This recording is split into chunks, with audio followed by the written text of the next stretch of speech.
大家好，欢迎来到工厂悠悠班，我是工厂医生阿纪。今天跟大家分享的是那个库存管理，很多伙伴有在跟我们留言啦，他想要理解 ERP 里面的库存管理在做什么的。那今天呢，阿纪就跟大家解密。那你 ERP 来的库存管理是在做什么功能？因为每一家 ERP 的那个功能画面设定不太一样，所以这边就不针对特别哪一家去进行。但先跟大家分享的是应该要有的功能，基本上你就把它想成它是在管钱就对了，因为库存就是资产嘛。它的算式也是很单纯啦齁，像我们在管钱的时候是收入减支出。之前阿成有跟大家分享过库存管理的一些事项，那今天我要跟大家主要是分享说，当我们管完库存之后，最后的结果它会呈现什么样子的样貌？其实它真的是跟管钱很像哦，就是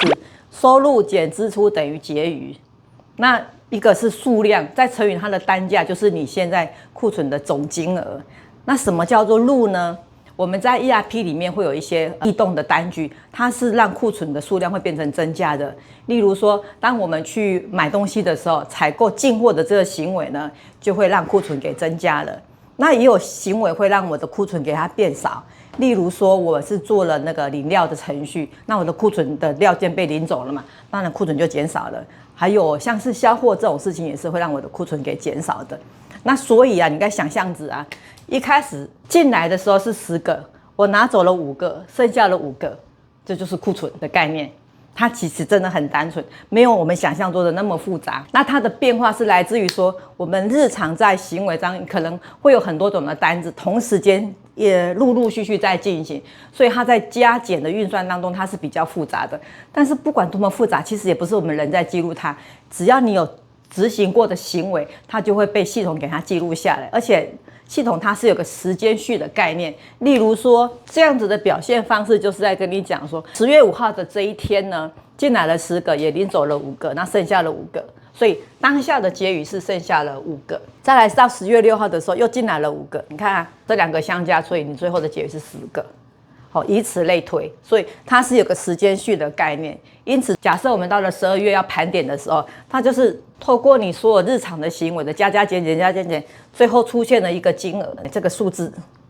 好，那这个数字的结果是不是跟你现场实际上的物品你所清点出来的是一样？这个行为叫盘点。所以盘点是在盘我们库存现在的库存量跟我实际上的物品是不是有一样的数量出现？那接着下一件事情，你会听过一个叫盘盈损。那到底是什么叫盘盈损？数量的多跟少都会跟钱有连带的关系，广告有连带关呢，就是这个意思哈。这种数量再乘以它的单价，就会变成金额。所以当我们盘点，其实老板是这样子哈，你跟他讲说盘赢多少个，他可能不太有感觉，但是跟他讲说盘亏了多少钱，他可能就会噗噗跳，因为那是钱的变不见的。那也不要以为说啊盘赢了，但是感觉上盘点出来钱变多了很开心。其实这也是一个管理上肯定有什么地方有遗漏。什么意思呢？就是可能我在日常的行为当中，哪一个数字我可能没有达到了，而让我的数量变得不对了。那这件事情就是我们要透过我们的管理程序来去注意它的一个事项。所以很多的企业啊，管理规模好一点的，他们通常1年会有2次的盘点，可能在6月底、7月初，还有12月底的时候，会做一个期中跟期末的年度的盘点。它都是在调校一件事情，是看我的库存量是不是跟我账上是有一样的。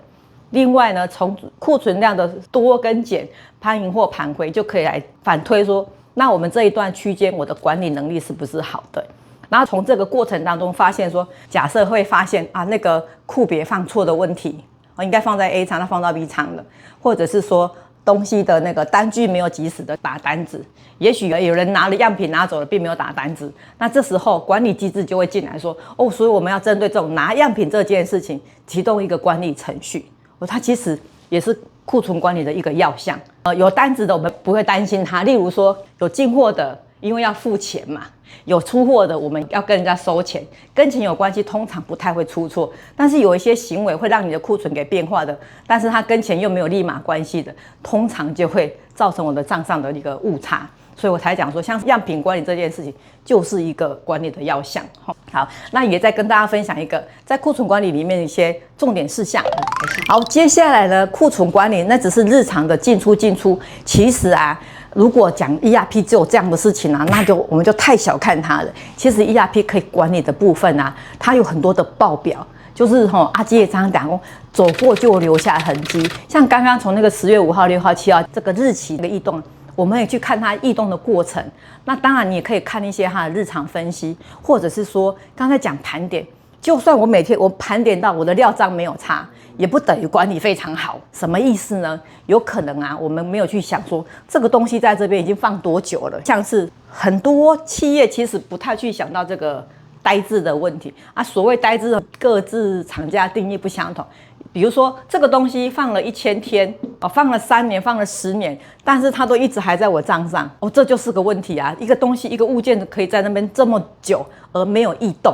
通常呆滞的意思是放了多少天，而它都没有在异动，就是也没有加也没有减，就是一直放在那里。那一直放在那里不会被使用，它就等于一件事情，就是空间被占住了。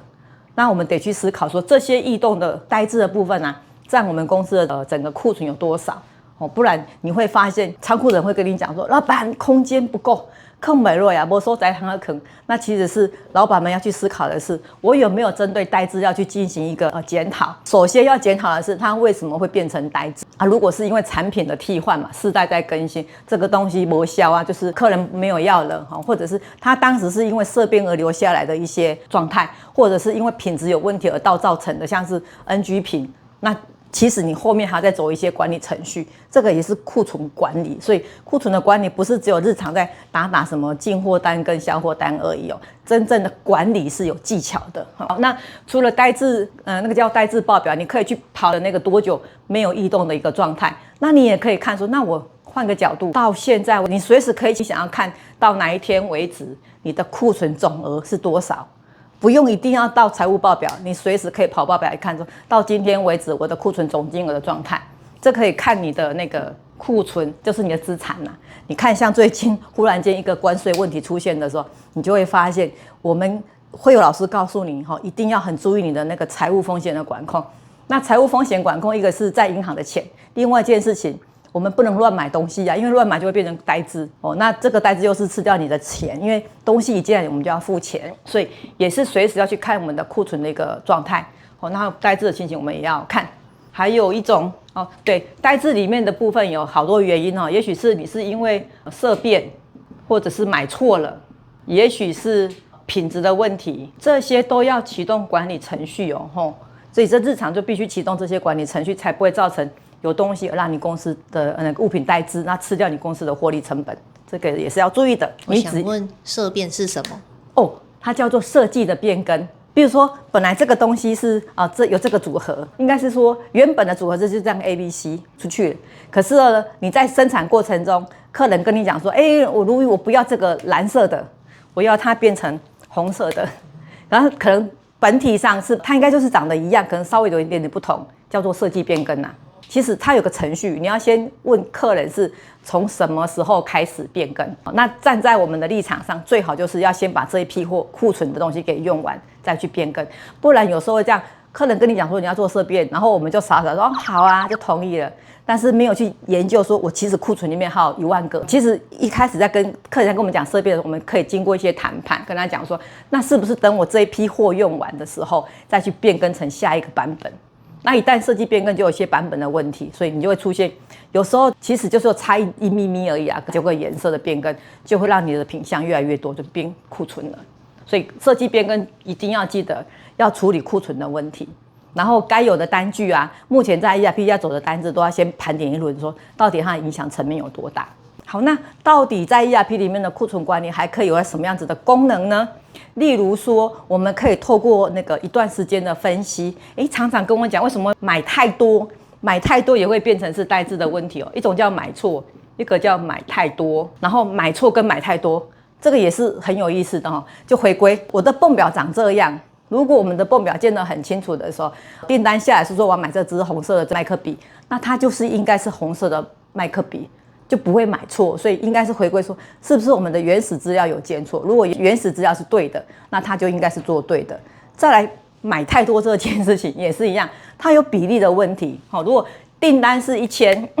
上次好像忘了有没有讲到泵的问题。假设我的零件都是1:1，就是这有3个零件，这个盖子这整个都是1:1的状态之下，订单下1000，我应该每个东西都是买1000。其实也是在泵表的设计，如果泵表都是设计的很正常，我们接到订单的时候这样子开单子出去，它就应该都是1:1的开出去，基本上不会买太多。那什么状况会变成买太多？有一个可能性就是供应商跟你有一个叫做最低采购量的问题，就是你虽然是订单是1000，你要跟他买1000个笔盖，他可能不卖你1000个，他会告诉你我最少就是要3000个啊，你没有办法，你就变成订单接1000，你就买进来变3000嘛，但是我销货只有销了1000走，你就有2000个库存在那里了。那万一这2000个3年客人没有再跟你交易，那2000个就变库存，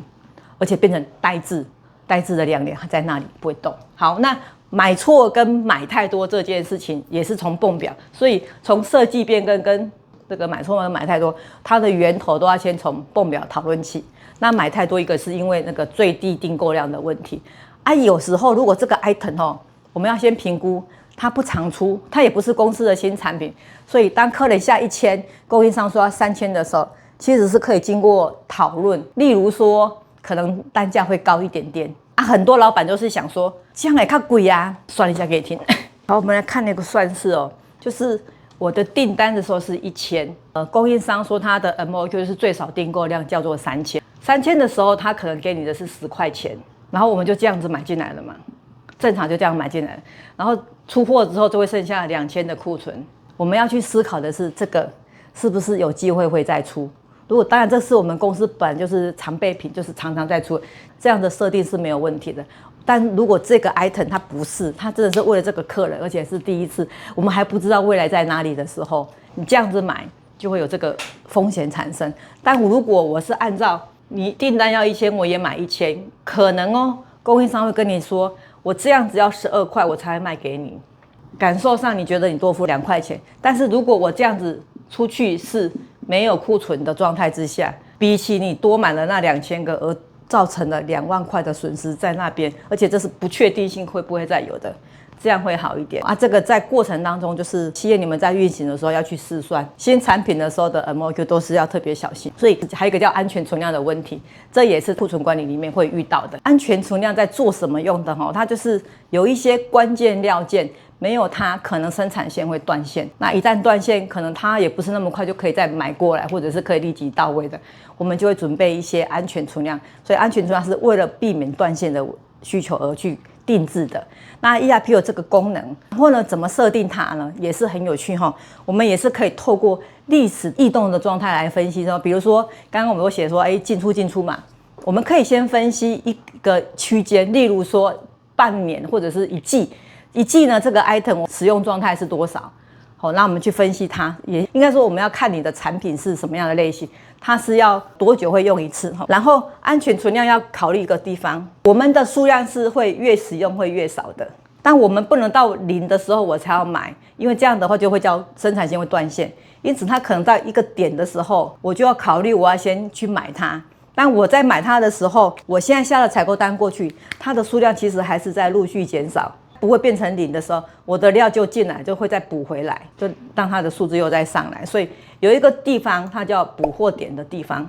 好，那还有一种它叫做前置作业，比如我下单子给供应商，它几天可以进到公司里面来。好，那假设是要7天，这7天我使用的量是1000个，所以你至少1000个，因为我还会保留有1000个，然后再7天，所以基本上我们要去考虑到我的前置的交期，还有我们的补货点，我在什么时间点买它会是对我这个运行会比较好的。那这样子去设定了一个安全存量的一个管理方式，对公司才不会说造成你在生产的时候生产线停掉了这样子的一个状态。好，那今天这些名词有点比较深奥，然后算式上它都有一些应该要出现的算式，其实在 ERP 里面都有蛮多这样子的功能，所以不要以为 ERP 只有记录进料啊跟出库啊，就是好像那个其实都只是在打单子的行为啦，所以我们要善用一些管理性的一些报表，像是我刚才讲说带资料的分析啊，或者是说你现在到底你的库存的状态，然后你这个什么样的物件一段区间它的使用的状态，可以去设定它的一些各式各样的功能。那如果你们的 ERP 你翻遍了所有的程式的功能，没有这些，你可以去思考是不是进行用外挂的方式。当然不会因为1-2个报表不够，我们就一定要把它换掉，可以再去思考它，怎么样来管理好它。那如果还有不太理解的，想要再知道什么样的议题的，可以在我们的那个影片下方留言，我们就会再开一个专题来跟大家做分享哦。那我们今天工厂悠悠班就先到这边，下次见哦，拜拜。